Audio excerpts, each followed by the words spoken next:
The following opinions are solely those of BoatTest.com and its test captain. Hi, Captain Steve for BoatTest.com, and today we're going to be taking a look at a boat from BENETEAU that is part of a popular three-boat lineup in Europe, but is now making her North American debut. Abroad, she's called the Antares 9. Here, she's the 27. Let's start our features review and performance evaluation by looking at her layout. To the stern are the expected platforms flanking the outboards. They're covered in teak, and a reboarding ladder with grab rail is to starboard, directly in line with the cockpit entrance. For power, twin 200 horsepower engines are the max rating for this boat. The aft cockpit seat slides forward to not only allow the engines to tilt out of the water, but it also exposes a service platform to stand on while conducting the daily checks. The cockpit seating is U-shaped and wraps around a solid wood table on a single fixed pedestal. There's storage under the seats, and understandably, there's no seat back to the forward seat to allow for sliding the door to the salon open. The extended hardtop includes lighting, and certainly a bimini can be added to the trailing edge. Otherwise, we can convert this whole area into a sun pad. In the deck is a hatch leading to the bilge area and storage. The hatch is held open with gas struts. Access ports to the sides lead to the fuel tanks. The battery boxes are just behind. There are 11-inch side decks to both port and starboard, but the starboard side is more accessible with a step in the cockpit where seating is to port. Under that starboard side step is clever storage for the propane tank for the galley stove. The teak decking from the cockpit continues to midships where it transitions to non-skid, and fully forward it narrows considerably. A grab handle runs along the top of the cabin. On the trunk cabin there's a sun pad measuring 5 feet by 5 feet 8 inches plus a 10-inch extension at the front. With 5 separate and connected cushions, it can be made smaller for easier handling and storage. The anchor is suspended from an extended davit under the split 26-inch high bow rail. A horizontally mounted windlass is under a hatch that's held open by a gas strut. Easy access to the road locker is to port. A remote for the windlass is mounted under the hatch, but its position brings the remote in contact with the strut as the hatch is closed, so that needs to be relocated. I'd also like to see a cleat to take the standing load off the windlass. A 10-inch docking cleat is to both sides of the bow. We enter the salon through a sliding door, and a second slider allows for an opening 3 feet 7 inches wide. Headroom inside is 6 feet 5 inches, and a 22-inch companionway allows for an easy transition. Booth-style seating is to port with an expandable solid wood table on a fixed pedestal in the middle. There's an opening side window along with an overhead skylight and opening side door to supplement the ventilation from the aft slider.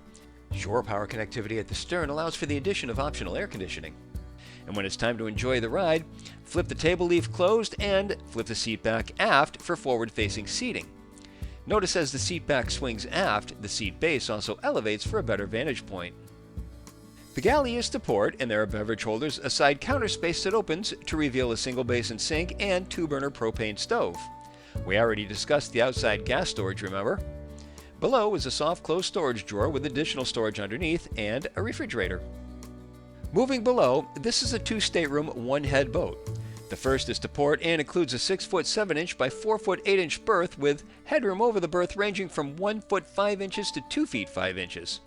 There's storage to the aft bulkhead, a hull side window, and LED lighting. More storage is just inside the 5/8 thick door with polished hardware. The opening is gasketed to prevent rattling when underway. The master is entered through a sliding pocket door.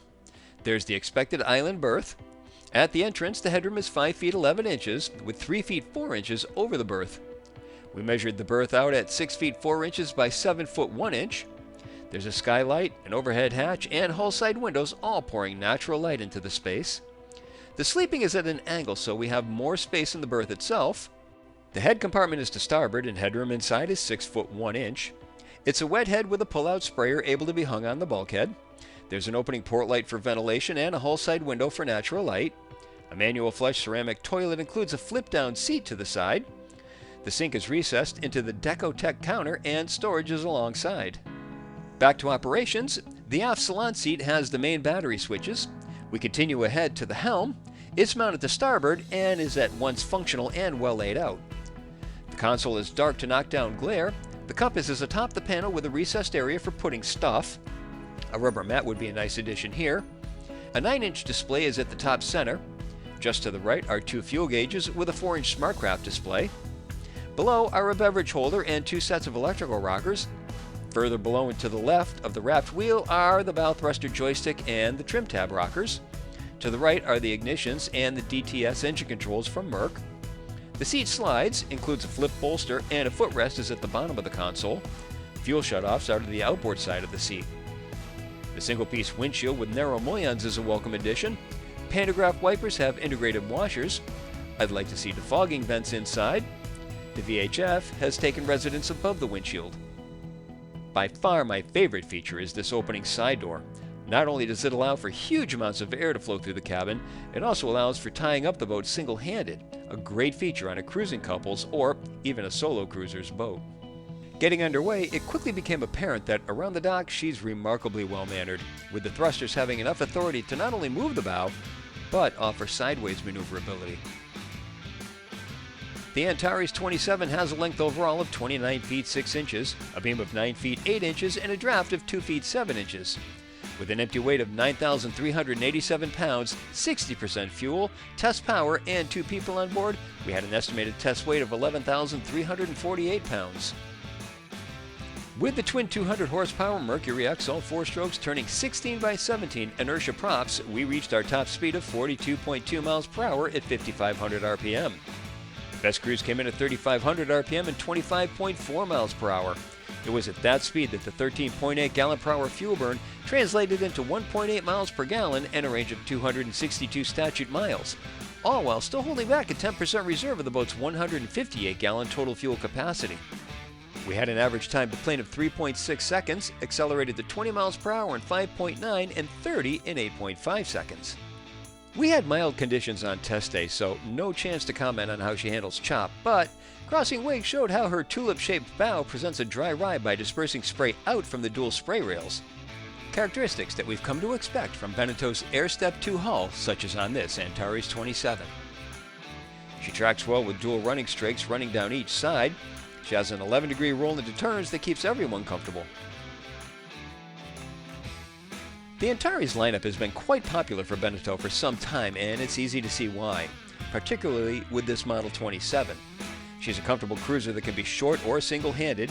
She can overnight 2 couples comfortably and more if needed, and there are clever uses of available space seen throughout. That's my full inspection and performance evaluation of the Antares 27 from BENETEAU. For BoatTest.com, I'm Captain Steve. We'll see you on the water.